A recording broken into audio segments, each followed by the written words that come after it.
Hi everyone, this is Rudra Verma. I am a third year MBBS student at AIMS Nagpur, and this video I'm shooting from my hostel room at AIMS Nagpur only, and it's nearly 1:10 in the morning. And in this video I'll be telling you about the strategy which you have to follow to obtain 340 sure shot marks in biology NEET using your NCERTs only. Firstly देखो, पहले तो ना weightage समझो exam का। Biology तुम्हारा 50% constitute कर रहा है, that is 360 marks out of 720। And biology के लिए तुमको केवल और केवल वो दो किताबें पढ़नी है, जो कि पढ़ना इतना मुश्किल नहीं है इन ट्रू सेंस। ठीक है, इसके लिए पहले तुम ना एक ही प्रिंसिपल समझो। देखो, पेरेटो प्रिंसिपल क्या कहता है कि 20% मेहनत करके तुमको 80% रिजल्ट मिलता है किसी भी एरिया में, और बचा हुआ 20% रिजल्ट ऑब्टेन करने के लिए तुमको 80% मेहनत करनी पड़ती है। ठीक है, मोस्टली बच्चे क्या गलती करते हैं ना, ये जो 20% रिजल्ट है ना, इसको पाने के लिए 80% मेहनत में लगे रहते हैं, और जो ये 80% रिजल्ट जो 20% मेहनत से आ सकता है ना, इसको इग्नोर कर देते हैं। तुमको यही गलती नहीं करनी है। तुमको ये 80% रिजल्ट जो 20% मेहनत से आ सकता है ना, तुमको ये ऑब्टेन करना है। और ये 20% क्या बोल रहा हूँ मैं, ये 20% केवल और केवल एनसीईआरटी है। ठीक है, केवल एनसीईआरटी पढ़ के तुम्हारे 340 marks easily and sure shot बन सकते हैं। जब भी नीट का पेपर बनता है तो केवल 4 या 5 एमसीक्यूज ऐसे बनते हैं जो कि एनसीईआरटी से बाहर के होते हैं। एंड वो वाले एमसीक्यू ऐसे नहीं होते कि बिल्कुल ही एनसीईआरटी से बाहर है, कुछ ना कुछ लिंक्ड होता है। तो अगर तुम चाहो ना तो उनको रूल आउट करके, उनके ऑप्शंस को रूल आउट करके कर सकते हो। बट अगर तुम ये वाले चीज़ इग्नोर करते हो ना, ये 20% से पूरा 80% का जो रिजल्ट है, तो कहीं ना कहीं तुम बहुत ज़्यादा लॉस में चले जाते हो। तो ये गलती नहीं करनी है। सबसे पहली बात, एनसीईआरटी एनसीईआरटी मस्ट, मतलब एनसीईआरटी तो बिल्कुल रट लो। इतना ज़्यादा रट लो एनसीईआरटी को कि एनसीईआरटी का क्वेश्चन गलत नहीं होना चाहिए बस। ठीक है, उसके अलावा जो ये बचे हुए 20 नंबर है ना तुम्हारे, ये 5 एमसीक्यू, इनके लिए तुम कितना भी पढ़ लो, इनकी गारंटी कोई नहीं दे सकता। कोई कितना भी बोल दे 360 आउट ऑफ 360, ये 5 या 4 क्वेश्चन बाहर से आने ही है, और इनकी गारंटी कुछ नहीं है कि ये पीजी लेवल के आएंगे या यूजी एमबीबीएस लेवल के आएंगे या फिर बहुत ईजी आएंगे या एनसीईआरटी के कौन से लेवल के आएंगे। ठीक है, तो इसके पीछे मत भागो, इसके पीछे भागो जो तुम्हारे सामने है। ठीक है, और इसके अलावा इसको भी अगर तुम चाहो ना तो रूल आउट करके कर सकते हो। बहुत इजी होता है, इतना मुश्किल भी नहीं होता है, तो उसके पीछे नहीं भागना है। देखो, किसी भी प्रिपरेशन स्ट्रेटेजी में ना 4 आर होते हैं: read, remember, recall, and then with the help of these three you will get a rank. ठीक है, अभी एनसीईआरटी को रीड कैसे करना है? एनसीईआरटी की एक एक लाइन को इतने ध्यान से रीड करना है, और रीड करते हुए देखना है कि उसमें से क्या क्वेश्चन बन सकता है। एक लाइन रीड करी, उसके बाद तुमको सोचना है कि इसमें से मैं क्या क्वेश्चन बना सकता हूँ। ठीक है, उसके बाद तुमको एग्जामिनर के दिमाग से सोचना है कि इसमें से और क्या क्वेश्चन बन सकता है। एक एक लाइन को रीड करके ये सोचना है। उसके बाद एनसीईआरटी का एक एक डायग्राम तुमको याद होना चाहिए। एक एक डायग्राम की एक एक लेबलिंग पोर्टेंट एमसीक्यू है। एनसीईआरटी के जितने भी टेबल्स हैं, उसमें जितना एक एक जो वर्ड है ना, वो पोर्टेंट एमसीक्यू है।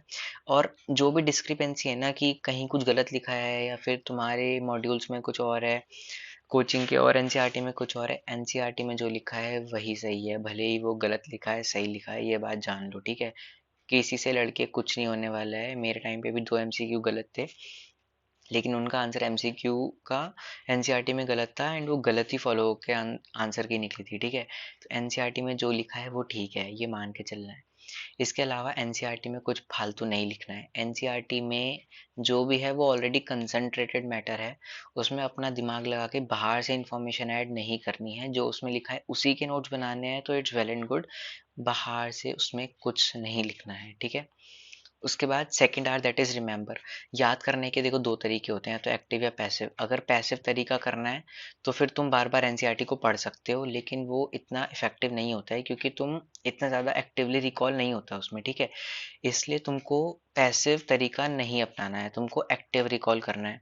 फॉर एक्टिव रिकॉल तुमको क्या करना है, you can make flash cards और you can do MCQs. Okay, flash card क्या होता है? देखो, फ्लैश कार्ड कुछ नहीं है, तुमको एक पेपर होता है, पेपर के ऊपर तुमने कुछ लिखा होता है, एक क्वेश्चन लिखा होता है, एंड उसके पीछे उसका आंसर होता है।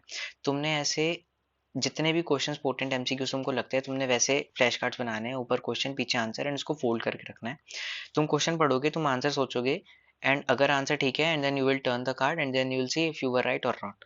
इसमें क्या हो रहा है ना, इसमें तुम्हारा एक्टिव रिकॉल हो रहा है। तुम सोच रहे हो कि वो सही है या नहीं है, तो क्या पढ़ा था, उसका आंसर क्या है। तुम्हारे सामने आंसर नहीं है जब तक तुमको आंसर नहीं आ रहा है, ठीक है। तो ये मच मोर बेटर तरीका है चीज़ें याद रखने का, एंड ये मेरे टाइम पे अभी भी फॉलो हो ही रहा है, ठीक है।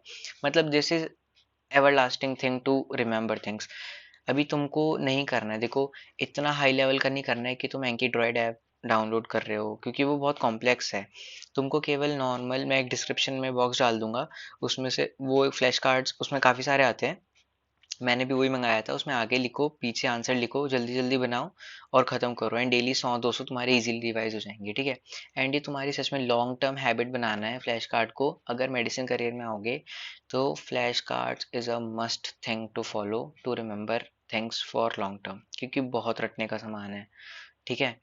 इसके अलावा देखो क्या होता है फ्लैश कार्ड्स में, अ, एक अच्छा बेनिफिट ये होता है कि वेटेज तुम दे सकते हो।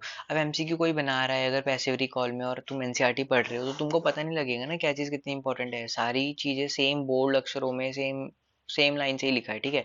बट अगर तुमको पता है कि ये चीज़ इंपॉर्टेंट है, तो तुम उसका फ्लैश कार्ड बना सकते हो, भले ही वो एमसीक्यू में हो या ना हो, तो तुम अपने हिसाब से वेटेज दे सकते हो, ठीक है। एंड तुमको ये रिवीजन वाला पार्ट, मतलब रिमेंबर वाला पार्ट ना डेली करना है, रिपीटेटिवली करना है, नहीं तो तुम भूल जाओगे। ऐसे नहीं तुमने फ्लैश कार्ड बनाया तुम रख दिए, नहीं, उनको डेली पढ़ना है, ठीक है। And then coming up to the third art, that is retain. Retain करने के लिए बेस्ट है एमसीक्यू, और एमसीक्यू में भी previous year questions gold standard, ठीक है। तुमको प्रीवियस ईयर क्वेश्चंस करने ही करने हैं। उसके अलावा मॉक टेस्ट सीरीज तुम ले सकते हो, और लेकिन मॉक टेस्ट सीरीज लेते हुए ना ये ध्यान रखना कि मॉक टेस्ट सीरीज जो ले रहे हो उसमें बायो के जो क्वेश्चंस हैं वो मोस्टली नीट पैटर्न वाले होने चाहिए और एनसीईआरटी से होने चाहिए, ठीक है। अब वो आलतू फालतू के क्वेश्चन जो एनसीईआरटी में नहीं है वो पूछ रखे हैं, तो उससे तुम्हारा स्कोर जो बनेगा ना वो एक्चुअल स्कोर के आसपास भी नहीं होगा, ठीक है। तो ये ध्यान रखना है कि वो एनसीईआरटी से उठाए हुए एमसीक्यूज हो मॉक टेस्ट में, ठीक है। और एनसीईआरटी का जो ये पॉइंट कह रहा हूँ ना मैं, कि केवल एनसीईआरटी से उठाए हुए हैं, केवल बायो में एप्लीकेबल है, फिजिक्स और केमिस्ट्री में किसी भी लेवल का क्वेश्चन आता है तो उसको जज नहीं करना है, केवल बायो को जज करना है। And following this strategy you will get a rank. I am definitely sure if you follow this thing of NCRT and preparing for from NCRT in this method, I can guarantee you will get 340 330 to 340 marks very easily from NCRT only. Just do NCRT and 340 marks are guaranteed. And जो time बचा है उसको physics and chemistry में दो, instead of those 5 question के। वो 5 question तुम वैसे भी पक्का नहीं है तुम्हारे को आएंगे या नहीं आएंगे, तुम कितना भी पढ़ लो, ठीक है। So all the best, and do subscribe my channel, like and do share, and do tell me in the comments what do you want next video on. Bye bye.